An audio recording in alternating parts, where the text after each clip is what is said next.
Hello students, my name is Safa Muqaddam and in this video I will show you how to use the correlation function. Now what does exactly this correlation function mean and what does it do?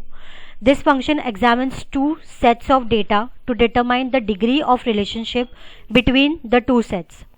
The result will be a decimal between 0 and 1. The larger the result, the greater the correlation. Okay? यहाँ पे अभी आप देखोगे तो मैंने यहाँ पे to tables यहाँ पे क्रिएट किए हुए हैं.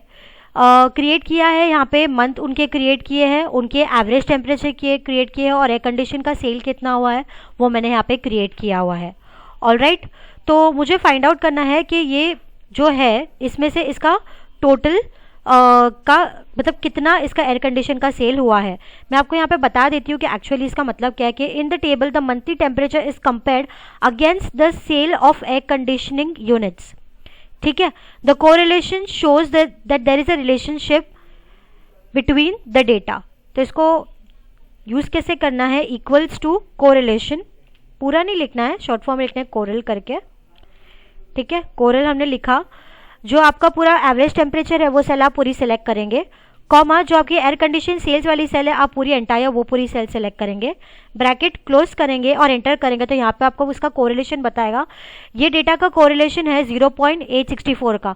अभी यहाँ पे 0.864 क्यों आया? अभी जैसे मैंने आपको यहाँ पे पहले ही बता दिया था कि the correlation shows that there is an 0.864 relationship with the data. जो डेटा होता है, जो रिजल्ट आपको मिलता है वो डेसिमल के बिटवीन होता है, 0 या 1 के बीच में होता है. अब जैसे हम सेकेंड टेबल आप देखोगे तो जो आपका सेकेंड टेबल है उसमें आपको दिया गया है एडवर्टाइजमेंट कॉस्ट और यहाँ पे आपको इसका सेल्स दिया गया है. मुझे इनका कोरिलेशनशिप फाइंड आउट करने के इनका कोरिलेशन दोनों के बीच का क्या है.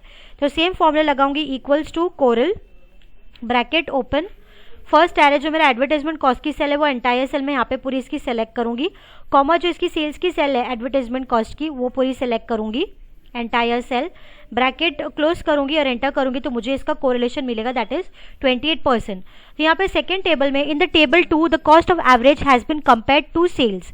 It can be formatted as percentage to show a more meaningful result.